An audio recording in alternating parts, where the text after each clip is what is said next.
Hi hello నమస్తే, నేను మీ పూర్ణ పులిచెర్ల. మీరు చూస్తుంది పూర్ణ టీవీ. ఆంధ్రప్రదేశ్ రాష్ట్రంలోని అన్ని రాజకీయ పార్టీలది వాపో బలమో తెలియట్లేదు.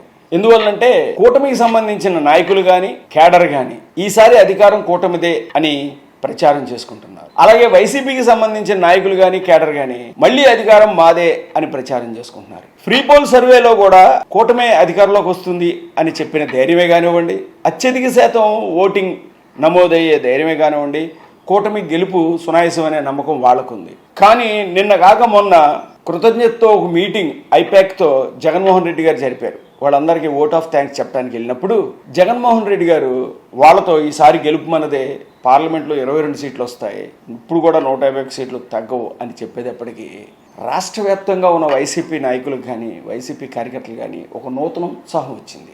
దాంతో వాళ్ళు కూడా కూటమికి తగ్గట్టుగానే కౌంటర్గా మాట్లాడటం మొదలుపెట్టారు. సరే, ఇలా మాట్లాడుకుంటూ ఒక ఫేక్ వీడియోలు క్రియేట్ చేసుకుంటూ ఒక న్యూస్లు స్ప్రెడ్ చేసుకుంటూ ఉంటే పర్వాలేదు, కానీ అంతటితో ఆగకుండా స్పెక్యులేషన్ అంటే బెట్టింగ్స్ వైపు వెళ్ళారనుకోండి, భారీగా ఒక వర్గం నష్టపోయే ప్రమాదం ఉంది. ఎందువల్లంటే ఎన్ని ఫ్రీ పోల్స్ ముందు చెప్పినప్పటికీ మనందరం కూడా అట్లీస్ట్ మినిమం జూన్ 1 వరకు వెయిట్ చేయగలిగితే అప్పుడు ఏ పార్టీ అధికారంలోకి వస్తుందనేది ఒక అంచనాకి రావచ్చు. జూన్ 4 రిజల్ట్స్ వరకు వెయిట్ చేయకుండా జూన్ 1వ తారీఖు వరకు వెయిట్ చేయండి. జూన్ 1వ తారీఖున ఫ్రీ పోల్ సర్వేలన్నీ బయటకు వస్తాయి. ఎందువల్లంటే ఎలక్షన్ కమిషన్ నిబంధనల మేరకు, వాళ్ళు పెట్టిన ఆంక్షల మేరకు ఇప్పటికే అన్ని సర్వేలు పూర్తయినప్పటికీ, ఎప్పుడెప్పుడు ఎలక్షన్ జరిగిన వెంటనే అన్ని సర్వేలు పూర్తయిపోయినప్పటికీ కానీ అవి అనౌన్స్ చేయడానికి అవకాశం లేదు. ఎందువల్లంటే అది ఎలక్షన్ కమిషన్ నిబంధన కాబట్టి అవన్నీ లాస్ట్ డే ఎలక్షన్ అయిన తర్వాత అనౌన్స్ చేస్తారు. అంటే ఇంకా 3 దఫాలు 4 దఫాలుగా ఎలక్షన్ జరగాలి కాబట్టి దాని మీద ఏ విధమైన ప్రభావం ఉండకూడదనే ఉద్దేశంతో ఎలక్షన్ కమిషన్ ఈ రూల్ పెట్టింది. అప్పుడు ప్రీ పోల్ సర్వేలు చూసుకుని దాని తర్వాత మనం ఏమైనా చేసుకోవాలి. ప్రీ పోల్ సర్వే జూన్ 1 ఈవినింగ్కి వస్తుంది, అప్పటి వరకు వెయిట్ చేయాలి. వాస్తవం చెప్పాలంటే ఈసారి ఆంధ్రప్రదేశ్ రాష్ట్రంలో అసెంబ్లీ పార్లమెంట్ ఎలక్షన్ కాబట్టి అసెంబ్లీ ఎలక్షన్ ఉద్దేశించుకుని అత్యధిక శాతం పోలింగ్ నమోదైంది. అత్యధిక శాతం పోలింగ్ నమోదు అవటం అది వైసీపీకి ప్లస్సా కూటమికి ప్లస్సా అనే సందిగ్ధంలో చాలా మంది ఉన్నారు. దాని ముందు డిసెంబర్లో జరిగిన ఎలక్షన్ ఒకసారి చూద్దాం. 2023 డిసెంబర్లో తెలంగాణలో అసెంబ్లీ ఎలక్షన్ జరిగినాయి. ఆ ఎలక్షన్లో గత టర్మ్ కన్నా 18లో జరిగిన టర్మ్ కన్నా చాలా తక్కువగానే ఓట్లు నమోదైనాయి ఓవరాల్ పర్సంటేజ్ చూస్తే. కానీ విచిత్రమైన విషయం ఏంటంటే కొన్ని చోట్ల ఆ నియోజకవర్గాల్లో గతం కన్నా ఎక్కువగా నమోదైంది. ఓవరాల్గా తక్కువైనప్పటికీ కొన్ని అసెంబ్లీ సెగ్మెంట్స్లో ఆ స్థానాల్లో గతం కన్నా ఎక్కువగా నమోదైంది. అలా ఎక్కువగా నమోదైన ప్రతి నియోజకవర్గం ప్రతిపక్షమైన కాంగ్రెస్ పార్టీ నెగ్గింది తెలంగాణలో. అందుకే అనూహ్యంగా కేసీఆర్ గారు ఓటమి చెందారు. అంటే పర్సంటేజ్ పెరిగితే అధికార ప్రభుత్వానికి అది ముప్పుగా వాటిల్లిందనేది మనకు ఒక ఎగ్జాంపుల్ తెలంగాణ ఎన్నికలు. ఆ రాష్ట్రంలో నెగ్గిన కాంగ్రెస్ పార్టీ నెగ్గిన అన్ని సీట్లలోనూ కూడా గతంలో కన్నా ఎక్కువగా ఓటింగ్ నమోదైంది. ఇప్పుడు అలాగే ఆంధ్రప్రదేశ్లో చూసుకుంటే ఆంధ్రప్రదేశ్లో అన్ని అసెంబ్లీ నియోజకవర్గాల్లోనూ కూడా గతం కన్నా ఎక్కువగా ఓటింగ్ నమోదైంది. ఈ ఓటు ప్రభావం, కొత్త ఓటు ప్రభావం డెఫినెట్గా ప్రభుత్వానికి వ్యతిరేకమే అనేది విశ్లేషకులు మేధావులు మాట్లాడుతున్న మాట.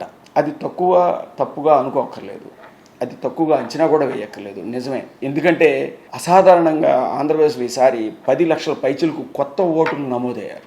ఆ 10 లక్షల పైచిలుకులో సింహభాగం మేజర్ పార్ట్ పవన్ కళ్యాణే కూటమికి తీసుకెళ్ళి ఉంటాడు. వాటిని మిగిలిన వాళ్ళు వైసీపీ కూడా వేసి ఉంటారు. అటువంటి ఓటింగ్ జరుగుతున్న తీరు, అంతేకాకుండా ప్రతి నియోజకవర్గంలోనూ గతం కన్నా 7-8% ఎక్కువగా 7+8% ఎక్కువగా ఓటింగ్ జరగటము అంటే ఒక విధమైన కోపంతో వచ్చి ప్రభుత్వం మీద వ్యతిరేకంగా అందరూ కసిగా ఓటేశారా, లేకపోతే ప్రభుత్వం బాగా జరుగుతుంది, బాగా చేస్తుంది కాబట్టి దీన్ని మళ్ళీ నిలబెట్టాలని ఓటేశారా అనేది ఇంకా కన్ఫ్యూజన్ ఉంది. కరెక్ట్గా ఎవరో చెప్పలేకపోతున్నారు. తెలంగాణ ఎలక్షన్లు మనం ఒక ఉదాహరణగా తీసుకుంటే ఈసారి ఆంధ్రప్రదేశ్లో డెఫినెట్గా మళ్ళీ ప్రతిపక్షానికే ఎక్కువ ఓట్లు వేశారు, ప్రభుత్వాన్ని వాడగొట్టడానికే ముందుకు వచ్చారు అనే రకంగా మనం ఆలోచించుకోవచ్చు. కాబట్టి ఇటువంటి సందిగ్ధ వ్యవస్థలో ఉన్న టైంలో అనవసరంగా కేడర్ కానీ కొంతమంది కానీ స్పెక్యులేషన్స్కి వెళ్ళి నష్టపోయే అవకాశం ఉంది. వాస్తవంగా చెప్పాలంటే కేసీఆర్ గారు తెలంగాణలో కూడా విపరీతమైన పథకాలు, సంక్షేమం చేశారు.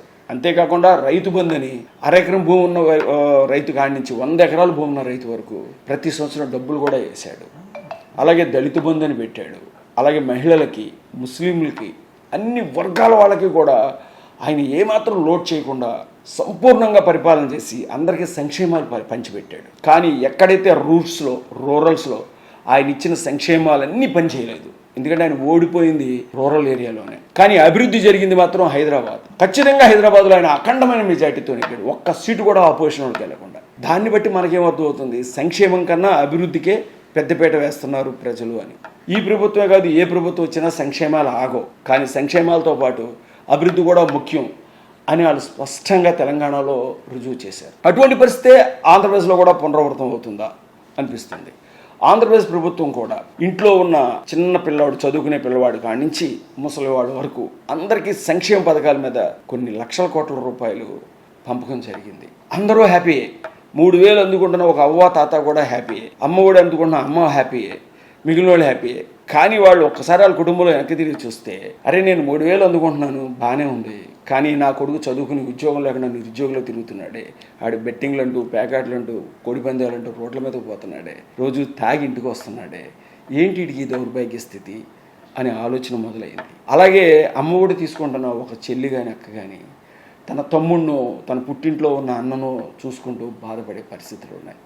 ఇక్కడికి యువతకి ఉద్యోగాలు లేవు, ఉద్యోగ కల్పన లేదు, పరిశ్రమలు లేవు, అభివృద్ధి లేదు, రోడ్లు బాగోలేదు, ఇన్ఫ్రాస్ట్రక్చర్ డెవలప్ కాలేదు, రియల్ ఎస్టేట్ పడిపోయింది, భూమి ధరలు దాదాపుగా 25% డౌన్ అయిపోయినాయి. అవి పొలాలే కాదు, స్థలాలు కూడా. రాజధాని లేకపోవడంతో అమరావతిలో అనేక మంది పెట్టుబడిదారులు ఆత్మహత్యలు చేసుకున్న సందర్భాలు ఉన్నాయి, నష్టపోయిన సందర్భాలు చాలా ఎక్కువగా ఉన్నాయి. ఇటువంటి దౌర్భాగ్యకర పరిస్థితులు వచ్చినాయే అని లబ్ధి పొందిన ప్రతి వాళ్ళు ఆలోచించి ఉంటే డెఫినెట్గా అది ప్రభుత్వాన్ని పడగొట్టే ఓటే అవుద్ది. నిజంగా చెప్పాలంటే మరి కేసీఆర్ గారు చేసిన అభివృద్ధికి ఆయన ఓటేసి మళ్ళీ 3వ ముఖ్యమంత్రి చేయడానికి ఈ రాష్ట్ర ప్రజలు అందరూ ఉన్నారు అనే భావన కలిగింది అందరికీ. కానీ ఆయన అభివృద్ధి దగ్గర నెగ్గాడు, సంక్షేమం దగ్గర ఓడిపోయాడు. ఇప్పుడు రాష్ట్రంలో ఆంధ్రప్రదేశ్లో మొత్తం సంక్షేమమే, అభివృద్ధి ఎక్కడా లేదు. అటువంటిప్పుడు వైసీపీ నెగ్గే అవకాశాలు ఆ విధంగా చూస్తే చాలా తక్కువగా ఉంది. అందుకనే కబుక్కుని వాళ్ళందరినీ ధైర్యపరచడానికో ఏదో రాష్ట్ర ప్రజల్ని సమయపరచడానికో జగన్మోహన్ రెడ్డి గారు ఐపాక్ టీంకి ఓట్ ఆఫ్ థ్యాంక్స్ చెప్పినప్పుడు ఇలా మనం నెగ్గుతున్నాం, ఏమీ అధైర్యపడకండి, ధైర్యంగా ఉండండి, పార్లమెంట్లో కూడా మనం నెగ్గుతున్నాం అని చెప్పి ప్రకటన చేయటం ఒకేసారి రాష్ట్రంలో ఉన్న వాళ్ళందరికీ కొత్త ఉత్సాహం వచ్చినట్టు అయింది వైసీపీ క్యారెక్టర్స్. ఎప్పుడైతే ఐపాక్ టీంతో జగన్మోహన్ రెడ్డి గారు ఈ విషయం చెప్పారో రాష్ట్రంలో అందరూ ఇక ఫేక్ వీడియోలు తయారు చేయటం, ఎగ్జిట్ పోల్ రిజల్ట్స్ అని చెప్పేసి ఇంగ్లీష్ ఛానల్లో వచ్చినట్టు, బయట ఛానల్స్లో వచ్చినట్టు, వాళ్ళు చెప్పినట్టు వీళ్ళు చెప్పినట్టు ఇలా విపరీతమైన ప్రచారం చేయటం, వీళ్ళన్నింటినీ ఒక ఆసరా తీసుకుని విశాఖపట్నంలో జగన్మోహన్ రెడ్డి గారి ప్రమాణ స్వీకారం అని చెప్పేసి అక్కడి నుంచి బొత్స సత్యనారాయణ గారు అనౌన్స్ చేయటం ఎలా ఉందంటే ఇది జనాలు పూర్తిగా తప్పుదారి పట్టిస్తున్న విధానం. ఎవ్వరికీ కూడా ఎగ్జిట్ పోల్ రిజల్ట్స్ ఇవ్వడానికి అర్హత లేదు. ఆ ఇంగ్లీష్ ఛానల్స్లో వచ్చిందని చెప్పి పోస్ట్ చేసినవి కానివ్వండి, మిగిలినవి కానివ్వండి, అటు కూటమి చేసినా ఇటు వైసీపీ చేసినా అవన్నీ ఫేక్ వీడియోస్.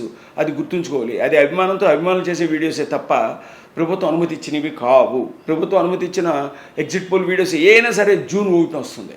అప్పటి వరకు జాగ్రత్తగా ఉండండి. పందాలు వేసుకోవడం, డబ్బులు ఖర్చు పెట్టుకోవడం, ఆస్తులు పోగొట్టుకోవడం లాంటివి చేయొద్దు. అటువంటి ఉద్దేశాలన్నీ పక్కన పెట్టండి. ప్రజల మనోగతాన్ని ఎవరో కనిపెట్టలేకపోతున్నారు.